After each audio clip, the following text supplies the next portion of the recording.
Solve the following linear programming problem graphically. ये दिया हुआ है, मैक्सिमाइज करना है ऑब्जेक्टिव फंक्शन जेड को।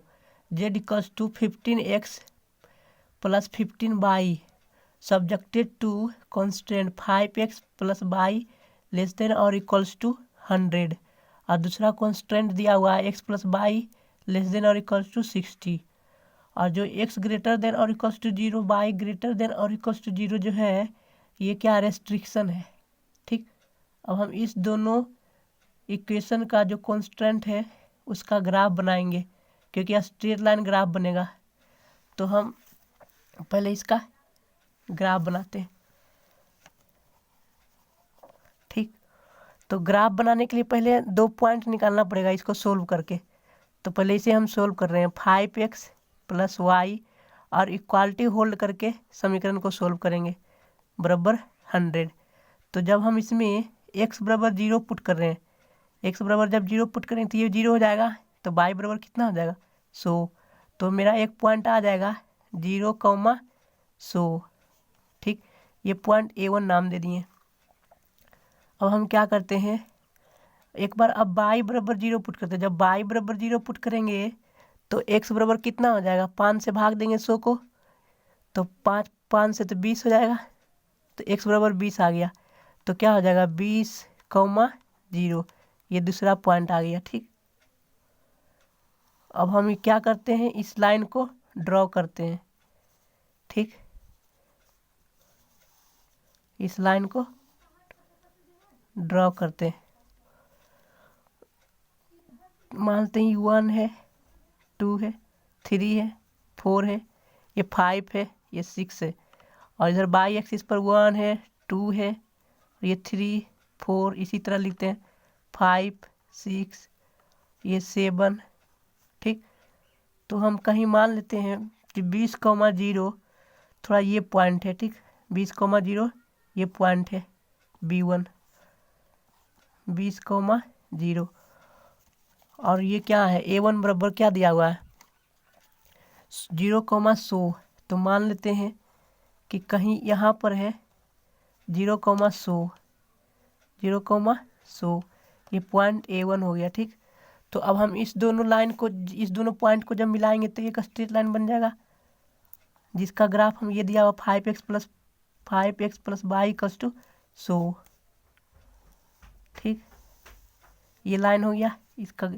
इसका समीकरण दिया है कितना, 5x plus y equals to 100। ठीक, अब हम दूसरा इक्वेशन को लिख रहे हैं x plus y equals to 60। ये समीकरण 1 है। और दूसरा लिखते हैं x plus y equals to 60। अब इसमें जब हम x बराबर 0 पुट करेंगे तो y बराबर कितना आएगा 60। ठीक, इसे मान लेते हैं क्या है B2। जब हम इसे y बराबर 0 पुट करेंगे तो x बराबर क्या आएगा 60। तो A2 बराबर क्या पॉइंट आ जाएगा 60,0।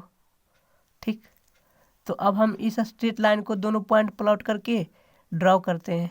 तो 60,0 थोड़ा और दूर ही होगा, 60,0 थोड़ा दूर होगा। मान लेते हैं यहाँ पर है ये पॉइंट। ठीक, थोड़ा जगह नहीं है इसलिए मुझे इतना बनाना पड़ रहा है। तो ये कितना मान लेते हैं कि 60,0 है B2 पॉइंट। ठीक, और ये A2 पॉइंट हो गया, ये 60,0 A2 पॉइंट हो गया। और B2 पॉइंट कहाँ पर होगा 0,60, तो 60 थोड़ा कहीं नीचे होगा। ठीक, मान लेते हैं ये पॉइंट है 0,60। ठीक, तो ये पॉइंट हो गया क्या B2। अब हम इस दोनों पॉइंट को मिला देते हैं तो स्ट्रेट लाइन बन जाएगा।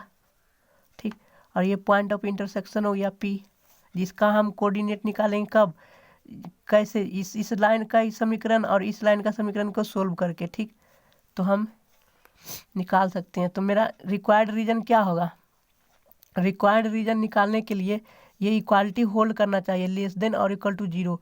मतलब कि 100 से अगर जो कम होता है जब मूल बिंदु का कोऑर्डिनेट पुट करने पर 0,0 पर, तो क्या होगा, जो ग्राफ होगा वो ओरिजिन की तरफ से सॉल्यूशन होगा, हल होगा। तो हम देखते हैं कि अगर जो हम x बराबर 0 पुट कर रहे हैं, y बराबर 0 पुट कर रहे हैं, तो बाएं तरफ सेटिस्फाई हो रहा है दाएं तरफ के, तो जब सेटिस्फाई होता है तो सॉल्यूशन मेरा क्या होता है, ओरिजिन की तरफ का रीजन होता है। तो ओरिजिन की तरफ का रीजन का होगा सॉल्यूशन, तो क्या हो जाएगा, ये वाला रीजन होगा। ठीक, ये रीजन होगा क्योंकि ओरिजिन इधर ही है। ये लाइन के दाएं तरफ का ये रीजन थोड़ी होगा, ये रीजन नहीं ना होगा क्योंकि सेटिस्फाई कर रहा है तो ओरिजिन की तरफ होगा, तो ये रीजन होगा इधर का सारा। ठीक, अब जब हम दूसरा समीकरण को देख रहे हैं तो x बराबर 0 मूल बिंदु का कोऑर्डिनेट पुट कर रहे हैं तो क्या होगा, ये भी 0 ये भी 0, तो सेटिस्फाई कर रहा है तो मतलब क्या, इसका भी मूल बिंदु की तरफ ही क्या होगा, सॉल्यूशन होगा, रीजन होगा, एरिया होगा। तो इस ये लाइन है जो x plus y equals to 60 वाला, ये क्या है, एक्स प्लस बाई बराबर 60 वाला। ठीक, तो वो लाइन है तो मेरा हल क्या होगा, ओरिजिन की तरफ का रीजन होगा। इस लाइन के दाएं तरफ इस लाइन के ऊपर वाला भाग नहीं होगा, नीचे वाला भाग होगा क्योंकि ओरिजिन की इधर बाएं तरफ है। तो ये मेरा कॉमन रीजन हो जाएगा, ये कि दोनों में रहना चाहिए, ये मेरा कॉमन रीजन हो जाएगा। ठीक, ये याद रहे, इससे भी थोड़ा इधर ही रहेगा, ये मेरा क्या हो गया, कॉमन रीजन। इसमें ये मेरा सॉल्यूशन हो गया। ठीक, ये सॉल्यूशन हो गया। तो अब देखना है कि ऑब्जेक्टिव फंक्शन जेड जो है मैक्सिमम कहाँ हो रहा है। तो मैक्सिमम करने के लिए आइसो प्रोडक्ट मेथड लगा रहे हैं, आइसो प्रॉफिट और आइसो कोस्ट मेथड लगा रहे हैं। क्या लगा रहे हैं, iso cost method. Iso cost method में क्या किया जाता है कि एक जेड का वैल्यू दिया जाता है, उसके कोरस्पोंडिंग एक लाइन ड्रॉ करेंगे, जो लाइन बनेगा। ठीक, तो सबसे पहले हम क्या करते हैं, वो बाद में करेंगे, पहले इस पॉइंट ऑफ इंटरसेक्शन का कोऑर्डिनेट निकाल लेते हैं। इस कोऑर्डिनेट कैसे निकालेंगे, इस लाइन के समीकरण और इस लाइन के समीकरण को सोल्व करेंगे। तो इन दोनों को सोल्व करते हैं, तो क्या करते हैं, समीकरण ये दो को घटा देते हैं एक से, क्योंकि बाई बाई बराबर है, तो समीकरण एक में से दो को घटा देते हैं। तो क्या होगा, 5x प्लस वाई बराबर 100। फिर दूसरा समीकरण घटाते हैं, x plus y equals to 60, minus कर देते हैं। तो क्या हो जाएगा, 4x बराबर 40। यहाँ से मेरा x बराबर कितना वैल्यू आ गया, 10। ठीक, जब x बराबर 10 आ गया तो हम किसी भी समीकरण में या तो एक में या तो दो में पुट करेंगे, x बराबर 10, तो बाई का वैल्यू आ जाएगा। तो यहाँ पर रखते हैं, x बराबर कितना रखेंगे, 10, तो 10 रखेंगे तो इधर प्लस में 10 है, तो बाएं तरफ जाके क्या होगा, माइनस में, तो 60 में से 10 जाएगा तो 50। तो बाई बराबर क्या हो गया, बाई बराबर क्या हो गया, 50। तो मेरा पॉइंट क्या निकल गया, पी का कोऑर्डिनेट 10,50। ठीक, ये पॉइंट का कोऑर्डिनेट निकल गया क्या, 10,50 लिख सकते हैं, 10,50। ठीक, अब ये मैं कोऑर्डिनेट भी निकाल लिया हूँ। अब हम क्या करेंगे, अब हम इस आइसो कोस्ट मेथड में जेड का वैल्यू दे देते हैं सुविधा के लिए 300, क्योंकि 500 से कट जाएगा 50 से। तो हम जेड बराबर मान लेते हैं, लेट जेड बराबर कितना मान लेते हैं, 300। ठीक, 300 मान लिए हैं। तो अब हम x और y का वैल्यू निकालेंगे, जेड बराबर 300, तो क्या होगा, 30x प्लस 15y। ठीक, हम क्या करते हैं, पुट करते हैं x बराबर 0। जब x बराबर 0 पुट करेंगे तो ये पूरा 0 हो जाएगा, तो 15 दूनी 30, y बराबर 20 आ जाएगा। तो 0,20 ये मेरा मान लेते हैं पॉइंट P1 है। ठीक, अब क्या करते हैं, अब हम y बराबर 0 पुट करेंगे। जब हम y बराबर 0 पुट करेंगे तो ये पूरा 0 हो जाएगा, तो 30 से काटेंगे तो 10 बार में कट जाएगा। ठीक, तो क्या हो जाएगा, y 0 और यहाँ पर 10 बार में कट जाएगा। अब हम ये पॉइंट Q1 कोऑर्डिनेट मान लेते हैं। ठीक, अब हम इस दोनों पॉइंट को प्लॉट करके लाइन ड्रॉ करेंगे, तो क्या होगा, मान लेते हैं 10,0 क्या है, 10,0 यहाँ पर पॉइंट है। ठीक, 10,0 कहाँ पर है, मान लेते हैं कि ये पॉइंट 10,0 है। ठीक,